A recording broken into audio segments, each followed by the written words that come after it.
আমি চম্পা তোমাদের সাথে এই আলুর পকোড়াটা করা শেয়ার করছি। দেখো, আলুগুলোকে একদম ঝিরি ঝিরি করে কেটে নিয়েছি, আর কেটে নিয়েছি কিছুটা পেঁয়াজ।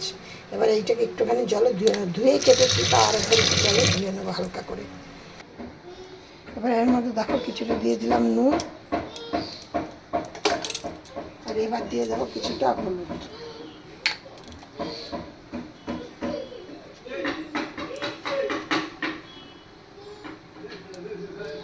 কিছুটা হলুদ, মিডিয়াম সাইজের আলু আর একটা মিডিয়াম সাইজের পেঁয়াজ। এবার এর মধ্যে দিয়ে 2 চামচ বেসন,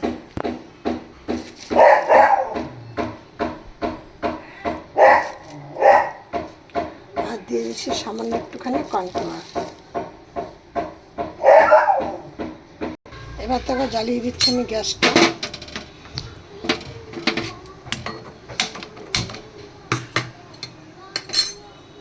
আর মেখে নিচ্ছি এইগুলোকে।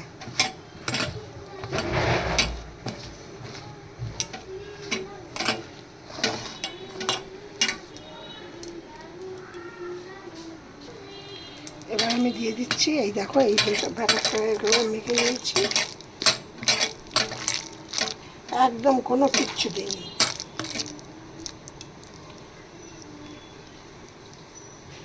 এবার ঠিক একটু এইভাবে পাতলা পাতলা করে করে দিচ্ছি।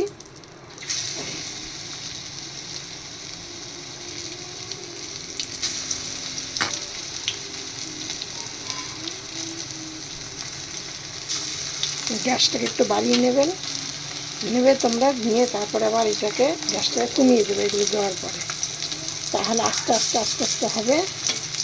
ও আরেকটা জিনিস তোমাদের সাথে শেয়ার করতে ভুলে গেছি, এর মধ্যে দিয়েছি একটু কাঁচা তেল। একটু যখন বেসনটা দিয়ে মাখা করেছি তখন এর মধ্যে দিয়েছি একটু কাঁচা তেল, একটু চিনি দিয়ে ভালো করে মেখে নিয়েছি।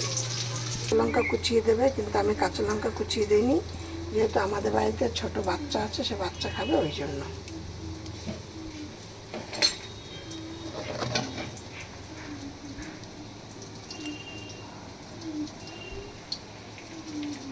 এইভাবে তোমরা এই আলুর পকোড়া করে দেখবে, হেভি টেস্টি খেতে, হেভি সুন্দর একদম। হাতে যদি তোমাদের সময় না থাকে, জলদি সকালবেলা এবার টিফিন করবে, সন্ধ্যাবেলায় মুড়ি খাবে, সকালবেলায় গরম ভাত খাবে, আলু ডাল করেছে, আলু ভাতে করেছে, একটু ভাজা খেতে ইচ্ছে করছে, দুটো এইভাবে করে পকোড়া করে নাও। সন্ধ্যাবেলা মুড়ি খাবে, দুটো পকোড়া করে নাও, দেখবে দেখো আমার এই বড়াগুলো হয়ে গেছে, পকোড়াগুলো। এবার এইগুলোকে তুলে ফেলছি, দেখবে কি সুন্দর দেখতে হচ্ছে। আবার এইগুলো কিন্তু তোমরা বড় বড় করেও কেটে করতে পারো, কিন্তু আমার এখন খুব পাড়া বলে আমি এরকম করে করেছি। বললাম না তোমাদের যে 10 মিনিটে তোমরা এগুলো করতে পারবে।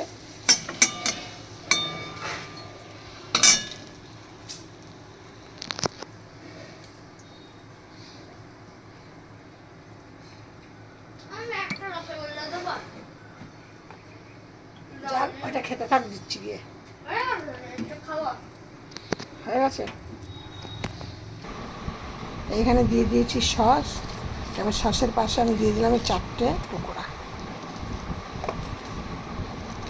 একদম গরম গরম পরিবেশন করে, দারুণ টেস্টি খেতে, ভাত দিয়ে দারুণ খেতে। প্রথমবার এগুলো হয়ে গেছে, এবার দ্বিতীয়বার দিচ্ছি আবার।